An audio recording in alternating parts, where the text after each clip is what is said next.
Kata Nabi, zammiluni, zammiluni, mah tolong selimuti saya, selimuti saya. Perhatikan, Khadijah mengeluarkan kata-katanya, duhai suamiku sayang, engkau itu orang baik, tidak pernah punya musuh, selalu menyambung silaturahim. Yakinkan pada dirimu, saya selalu mendampingi engkau, selalu bersamamu dalam suka dan duka. Sallallahu ala Muhammad, sallallahu alaihi wasallam. Topik ya. Ayo kita mulai. Satu, kita mulai dengan dulu, mawaddah, sakinah belakangan, itu paling gampang ya. Apa itu mawaddah? Sering diucapkan tapi tidak mudah untuk mempraktekannya ya. Mawaddah itu asalnya dari kata maddah. Maddah, sesuatu yang terkait dengan hal fisik, materi, fisik, materi.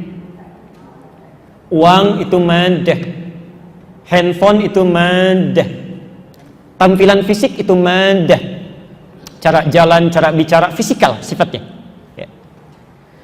Kata Quran, kalau cinta, kehidupan keluarga ingin langgeng seperti konsep tadi, saling bantu, saling tolong, saling mengayomi, maka yang pertama bisa diwujudkan itu maddah dulu. Maddah ya. Sesuatu yang terkait dengan fisik.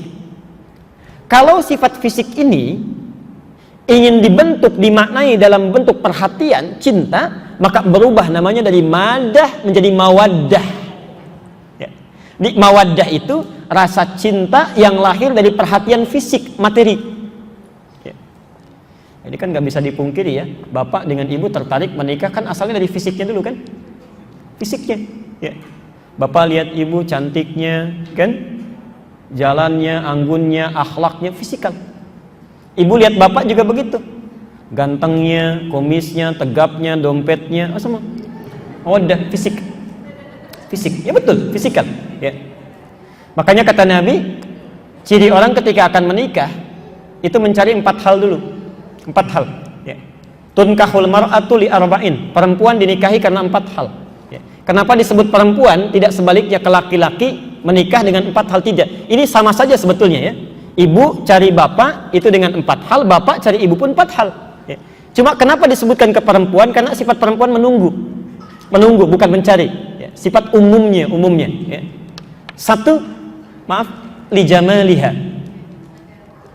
karena cantiknya, gantengnya, parasnya ya. Tapi mohon maaf ya, ini kadang-kadang sering keliru. Ada jamil, ada jamal, itu lain. Ada jamilah, ada jamalah ya. Kalau jamil itu pemiliknya, sifat fisikalnya ya. Tapi kalau jamal itu nilai keindahannya, kecantikan, kalau dikatakan inner beauty lah ya. Dari akhlak, dari tampilan.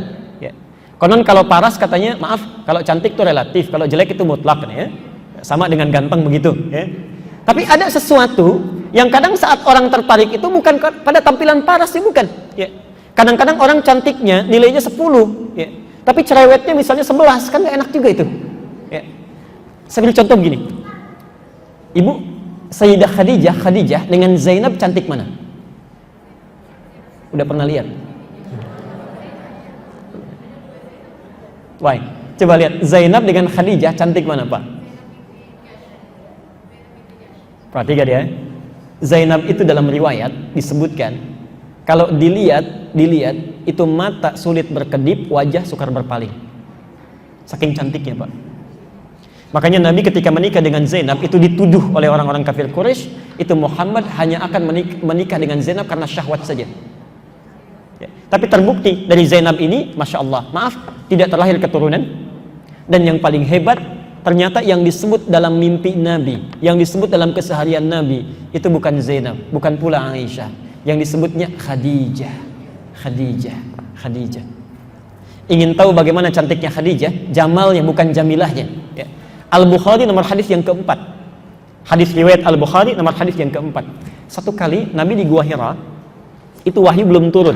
Setelah peristiwa Al-Alaq, wahyunya sudah turun ya. Kan Jibril turun menyamar dalam bentuk laki-laki ya, dipeluk Nabi, turun Al-Alaq. Tapi Nabi belum pernah melihat bentuk Jibril yang sesungguhnya. Allah begitu turun dari Gua Hira ya, yang sudah naik ke Gua Hira bisa lihat ya bagaimana suasananya itu. Turun dari Gua Hira, wahyu belum turun. Di pertengahan jalan tiba-tiba ada yang manggil, Muhammad, Muhammad. Dari kanan gak ada orang, kiri gak ada orang, depan belakang tidak ada orang. Ternyata lihat ke atas, Muhammad, Muhammad. Ada sosok pakai jubah putih, rambutnya gondrong, manggil-manggil seperti duduk itu antara langit dan bumi. Muhammad, Muhammad. Bapak pulang dari sini siang-siang, jam 2, gak ada orang, gitu kan? Di depan ada yang manggil, Pak. Lihat depan gak ada, kanan kiri kosong. Ke belakang tiba-tiba nggak ada orang. Lihat ke atas, bayangkan Pak, siang bolong, jubah putih, rambut gondrong kayak yang duduk manggil. Bagaimana reaksinya itu? Kabur. Lari ya. Masih sempat. Kalau masih sempat itu bahasa Arabnya ro'iba. Makanya kata Nabi, ro'ibtu minhu. Saya takut luar biasa sampai bulu kuduk naik, tapi masih bisa lari. Kalau sudah tidak bisa mengelak, itu bahasa Arabnya aujas. Aujas. Quran surah 51 ayat 24. Ini kisah Nabi Ibrahim. Ya. Bahkan bahasa Qur'annya nantang kita itu.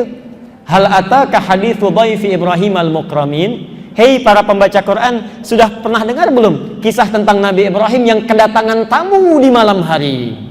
Ya. Bukan 1 2, banyak. Ya. Masya Allah. Idz dakhalu alaihi faqalu salama. Bayangkan Bu, Pak, jam 1:30 malam, ketuk-ketuk pintu. Assalamualaikum, assalamualaikum. Dibuka enggak? 1:30 malam, bukan 1 2 orang, banyak kan, Assalamualaikum, Assalamualaikum, dibuka enggak? Sekarang taruhlah berani, dilihat dulu ya. Begitu diintip di jendela, ternyata jubah putih, rambut gondrong, ketok pintu, Assalamualaikum, Assalamualaikum, dibuka enggak? Nabi Ibrahim, perhatikan, tidak banyak tanya, tidak banyak berpikir, dibuka pintu, dijawab salamnya. Qala salam, Waalaikumsalam warahmatullahi wabarakatuh. Qaumun munkarun. Ini kok kayak orang asing, nggak kenal, bukan kompleks ini nih. Kalau orang asing berarti jalannya jauh, capek. Itu tidak banyak ditanya. Kalau kita mungkin tanya, ini dari mana, ada keperluan apa? Ini tidak. Dipersilahkan masuk, silahkan istirahat dulu. Faragha ila ahlihi faja'a bi'idnin samin. Karena tahu tamunya lapar, itu sampai cari makanan Pak, Bu. Bertanya pada istrinya, ya, Mah, kita punya makanan terbaik apa malam ini? Karena nggak ada makanan, itu masih sempat-sempatnya nyembelih anak sapi lembu, dimasak jadi gulai untuk tamunya. Masalah mulai muncul. Ketika sudah selesai, ya, faqarrabahu ilaihim, gulai sudah masak, dibawa, dihadapkan kepada tamunya. Duduk Ibrahim. Maaf, saat sedang duduk seperti ini, dilihat tamunya, kok makanan nggak disentuh? Ala ta'kulun, kok nggak dimakan-makan katanya. Diperhatikan dari atas sampai bawah, ternyata kakinya nggak napak ke lantai.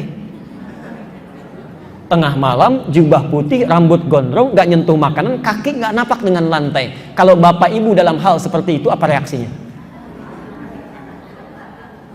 Yang itu nggak bisa lari, itu nggak bisa mengelak, sudah. Ya.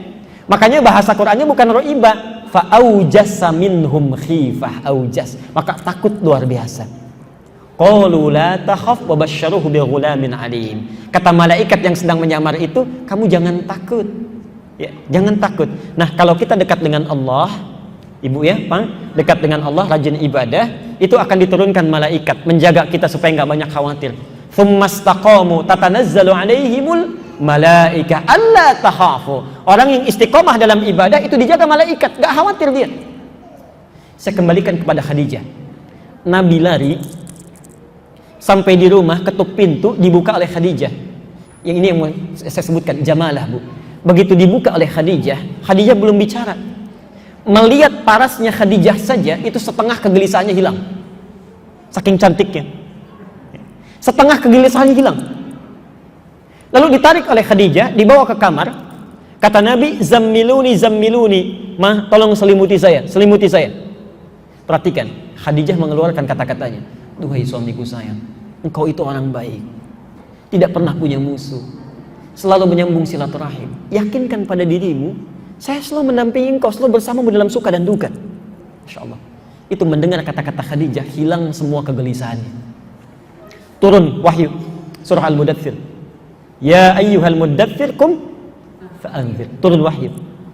Poin saya, perhatikan, jamalah yang dimaksudkan dalam hadis ini itu bukan tampilan fisik secara material, tidak.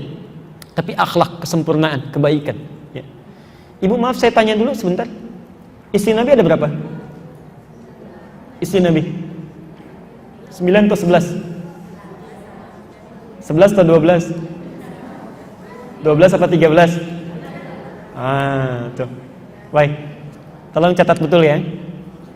Istri Nabi itu diizinkan oleh Allah lebih daripada 4. Karena ternyata setelah ibu keluarkan di Quran, di Sunnah, ternyata seluruh istri Nabi itu mewakili seluruh karakteristik perempuan di muka bumi.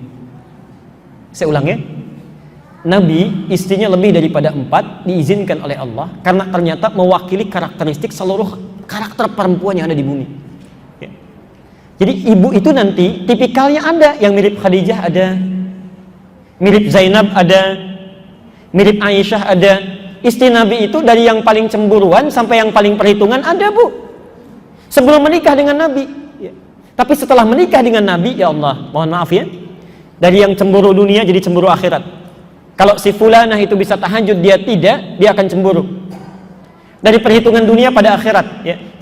Tadinya uang belanja, sekarang satu kurma bagaimana bisa menjadi ibadah. Itu jamalah. Ya. Jamalah. Silakan. Jadi tolong dicek ya, Bapak Ibu sekalian, mohon dicek. Coba sampai dengan siang ini, coba dicek saat ibu pulang, ibu mirip siapa itu? Ya. Apa sudah seperti Khadijah, atau barangkali belum mendekati Zainab, Aisyah, Hafsah, sempurnakan ya. Satu jamalah. Dua, kata Nabi, 5 liha, karena hartanya. Ini mawaddah, maddah. Ya. Tapi maaf, ada yang salah paham. Perempuan mencari laki-laki yang kaya supaya ingin mapan, hidupnya ingin nyaman. Saya saat di Tripoli ada orang kedutaan mengatakan, Mas Andi, nanti kalau menikah saat ini yang penting itu bukan handsome, yang penting handphone katanya. Mawaddah, maddah, materi, fisikal. Ya. Tapi orang lupa, hati-hati, orang lupanya 2 hal. Satu, yang dimaksud maddah mal dalam hadis ini itu bukan tampilan kaya atau miskin, bukan. Maksudnya, kalau seorang suami ingin mencari calon istri, coba cari perempuan yang bisa manage harta suaminya, menyeimbangkan keadaan pola hidupnya dengan penghasilan suaminya. Maaf Pak ya, kalau Bapak punya anak laki-laki misalnya, penghasilan 5 juta, maka maksud hadis ini jangan cari istri yang zakat malnya saja 10 juta misalnya. Ya, itu gak akan nyambung. Ya, gak nyambung. Ya. 3, saya percepat. 3, linasabiha. Nasab, keturunan, latar belakang, pendidikan. Tapi yang keempat, ini yang mau saya tekankan Bu ya, Pak. Akhlak lidiniha. Ini maddah yang paling penting. Ya, bekal yang paling utama. Lidiniha, kata Nabi, lihat perilaku keagamaannya, sopannya, tuturnya, sholatnya. Mawaddah yang dimaksudkan dalam ayat Quran ini, ya, mawaddah wa ja'ala bainahum mawaddah wa rahmah. Mawaddah yang dimaksudkan perhatian fisikal. Ibadahnya, sholatnya, ya, bagusnya, akhlaknya, tuturnya, itu yang paling utama. Yang paling utama. Ya. Bapak untuk laki-laki dulu ya, karena ada bapak-bapak ini. An-Nisa 34. An-Nisa 34. Peran suami yang pertama apa di dalam Quran? Ar-rijalu qawwamuna 'alan nisa. Laki-laki itu pemimpin bagi istrinya, ya, bagi istrinya. Ibu, ciri khas pemimpin apa Bu? Ciri khas pemimpin melindungi, apa lagi? Tanggung jawab, apa lagi? Ciri khas pemimpin itu yang paling dominan, tidak mau dipimpin. Itu yang pertama ya. Makanya kalau ibu mengarahkan sesuatu, jangan seperti pimpinan ya. Jangan ada 2 matahari di rumah, itu repot tuh ya.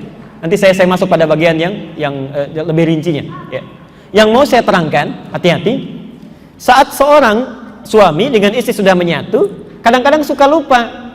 Sebelum berumah tangga, mawaddah muncul. Coba kalau sebelum menikah, pulsa dibelikan, kan?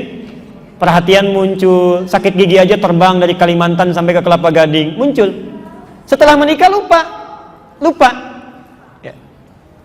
Padahal itu bisa dimunculkan, misal, ya. Saat sedang gelisah, kenapa sih Bapak kalau pulang nggak beli kue yang disukai oleh istrinya? Ya. Ibu saat Bapak capek nggak masakan makanan kesukaannya, itu mawaddah namanya. Ya. Tapi yang paling penting perhatian yang dimaksudkan perhatian mawaddah dalam bentuk fisikal. Ya. Sholat, saat bapak mau sholat istrinya diajak, saat mau baca Quran istrinya diajak, tilawah sama-sama, itu mawaddah yang paling berkesan Pak, Bu. Makanya disebut pemimpin, bukan pemimpin dalam hal duniawi saja, tidak, tapi dalam spiritualnya. Mohon maafkan saya Pak kalau bahasanya kurang tepat. Bapak kalau di masjid jadi makmum, tapi di rumah jadi imam. Bagaimana bisa menjadi imam yang baik kalau tidak bisa mengimami? Saya di Garut, ini kisah nyata Bu, Pak. Saat pulang dari Panjalu, di Garut pernah ada satu pertanyaan. Ustadz, ada suami istri sudah menikah, baru menikah, itu laki-lakinya jarang baca Quran. Padahal maharnya mushaf, seperangkat alat sholat plus mushaf. Tapi jarang baca Quran, Masya Allah. Yang hafal, bayangkan, sampai menikah yang hafal cuma Al-Ikhlas saja, Qul Huwallah. Sampai menikah. Saat menikah ibu mertua ingin diimami, subuh baca Al-Ikhlas, maghrib baca Al-Ikhlas karena jahar. Begitu masuk Isya, kata ibu mertuanya, ini kisahnya tadi sampaikan pada kami. Kata ibu mertua, nah, ibu ngerti kalau baca Al-Ikhlas rakaat pertama, tapi tolong yang kedua ganti ya dengan surah lain. Begitu baca waladhdallin rakaat kedua, dia tunggu agak lama, dikira ibu mertua cari ayat yang lain. Ternyata nengok ke belakang dikatakan, "Mah, boleh nggak Qul Huwallah lagi?" katanya. Itu nyata ditanyakan, ya. Ustadz, bagaimana hukumnya? Saya bilang pasti sholatnya batal dan dia mesti belajar. Itu mawaddah. Ya. Terakhir dan saya tutup dulu di sini, kita bacakan pertanyaan. Ya. Rahmat.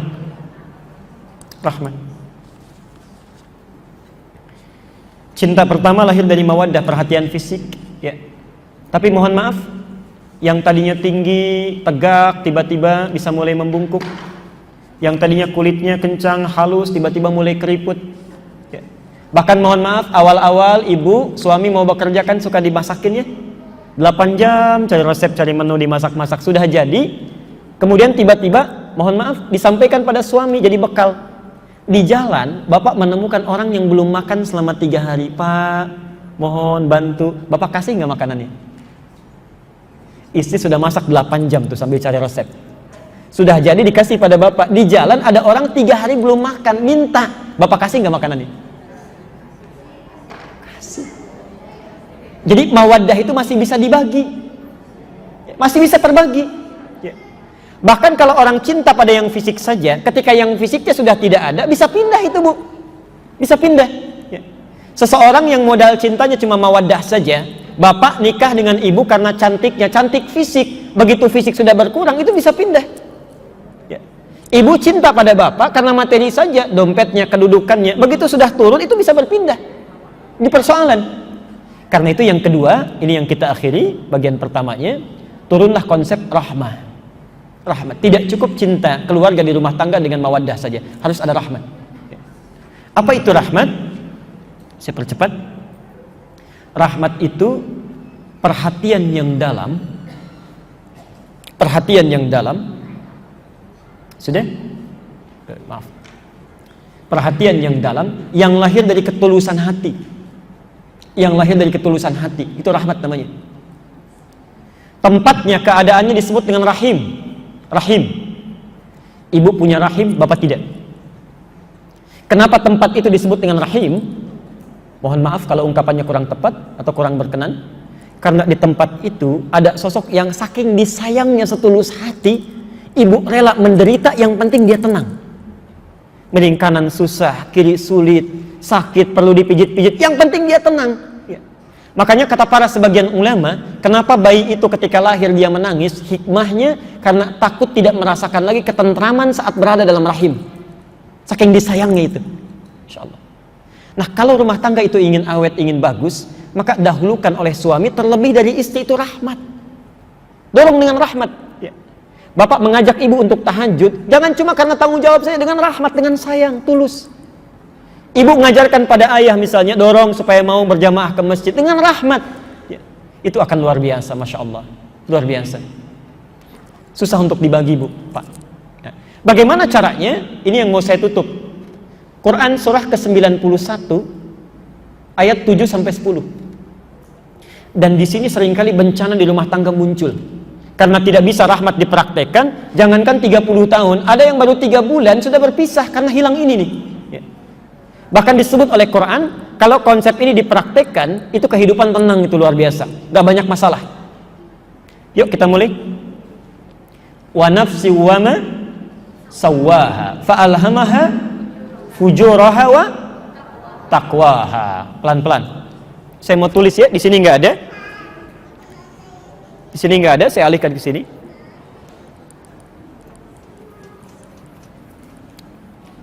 Lihat konsepnya Bu ya, karena rahmat itu terkait dengan perasaan, perasaan adanya di jiwa, jiwa disebut oleh Quran dengan nafas, nafas.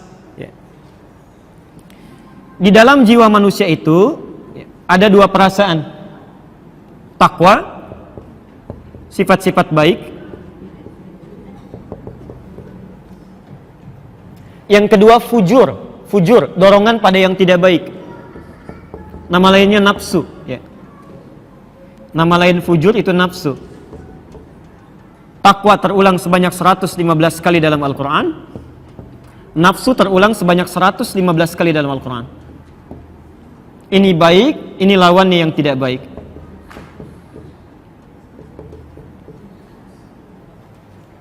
Sekarang fokus dengan saya. Saat Allah mengatakan di jiwa kita ada potensi baik disebut dengan takwa, ya, itu wujudnya bisa macam-macam. Misal, sabar itu takwa. Di saat ada orang mencela ibu, ibu bisa sabar, peluangnya ada, karena di dalam diri kita ada takwa. Ya. Jujur itu takwa. Tawadhu, rendah hati itu takwa. Tapi saat yang bersamaan, mohon maaf, ketika sabar itu muncul, itu dibuat oleh Allah lawannya di sifat fujur. Lawan dari sabar apa? Misal marah, ya, marah. Jadi dalam diri kita itu ada peluang bisa sabar, tapi ada potensi juga untuk marah. Ya. Seseorang mencela kita, ibu bisa milih itu. Ya. Bisa sabar, bisa marah, silahkan. Tapi kalau ibu bisa memilih yang baik, kenapa yang buruk yang muncul? Saat Allah menciptakan jujur, dibuat lawannya. Lawannya dusta, bohong. Saat Allah menciptakan rendah hati, tawadhu, ada lawannya. Apa namanya? Sombong. Sekarang perhatikan, di sini konsepnya. Kita gagal dalam memahami ini, rumah tangga seringkali ada masalah. Lihat konsep Qurannya. Sifat ini yang fujur, yang tidak baik, ternyata diciptakan oleh Allah bukan untuk membuat manusia bermasalah, menjadi tidak baik. Tapi sifat ini diciptakan oleh Allah untuk menjadi katalis kalau dalam ilmu kimia itu. Ya. Menjadi katalis, ya. Menjadi pemancing, ya, supaya melatih yang sifat baik-baik ini muncul. Ya. Sifat yang jelek diciptakan, yang kelihatan jelek, bukan ingin menjadikan kita jelek, tapi sebetulnya untuk melatih yang baik-baik ini muncul. Kalau marah tidak diciptakan, bagaimana sabar ketahuan? Kalau dusta tidak dibuat, bagaimana jujur bisa tampak, gak akan kelihatan. Cara paling mudahnya kata Quran, kalau kita mendapati sifat marah itu hadir pada lawan bicara kita, maka pahami, ya, posisikan sifat marah itu untuk melatih yang sabar dari kita supaya muncul. Ya. Cara gampangnya, kalau ada di depan kita marah, yakinkan marah itu dimunculkan supaya sabar saya itu muncul. Ya. Marah dicipta supaya saya sabar. Ya. Di cara cepatnya, kalau ada orang marah, kita cepat sabar. Ya. Jelas ya? Ada orang bohong, kita harus jujur. Jelas sampai sini? Ya. Jadi kalau ini diterapkan dalam rumah tangga, enaknya luar biasa. Contoh, bapak pulang dari kantor, marah. Ya. Marah itu dibuat pada bapak, dititipkan, bukan ingin menjadikan bapak pemarah, bukan. Tapi untuk melatih kesabaran di ibu supaya muncul. Berbahagialah kalau suami sedang marah. Itu artinya sedang dilatih kesabaran. Ya. Ayo sebaliknya, cemberut apa lawannya? Senyum. Bapak kalau lihat ibu sedang cemberut, bapak diminta senyum. Gampang. Mah kenapa ya? Kayaknya kenal, selesai masalah. Ini kadang nggak nyambung. Istri cemberut, suami marah, nggak nyambung. Kenapa kamu begitu? Emang kenapa? Mulai masalah di sini.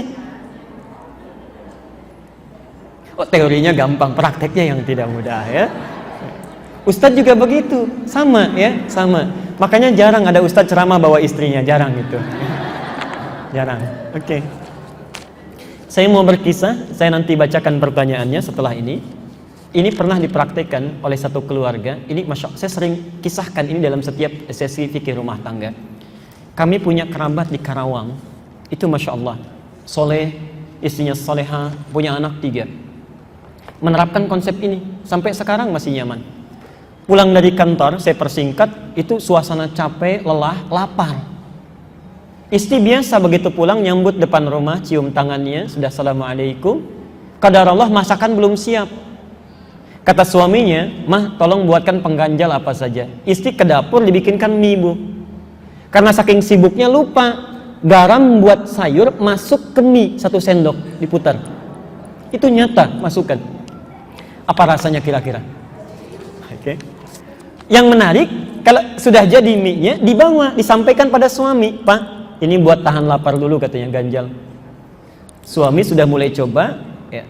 1 sendokan yang pertama, saya tanya dulu, kalau bapak dalam posisi suaminya gimana Pak responnya? Bayangannya capek, lapar, lelah, dapat mie asin itu gimana tuh? Mama, wah tuh, udah luar biasa ya. Perhatikan, tadi asin mie-nya kan, asin lawannya apa? Manis. Maka keluarlah ucapan yang sangat manis. Ma, sini sayang. Anak 3 masih panggil sayang. Datang. Saat datang, apa kata suaminya? Lama rasanya nggak makan berdua ya. Sini, duduk samping papa. Ibu kalau dibegitukan tuh sama suami gimana rasanya? Belum selesai, ini nyata. Ya, belum selesai. Kata suaminya, sini papa suapin. 3. Masya Allah. Begitu disuapi, istrinya sudah tenang-tenang, senyum-senyum. Ternyata tahu minyak asin.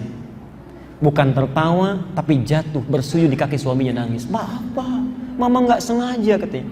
Tapi suaminya bagus sekali, manis sekali perilakunya. Mama jangan begitu, bangun. Papa kan cuma bilang, lama rasanya nggak makan berdua katanya. Ibu tahu nggak, Pak?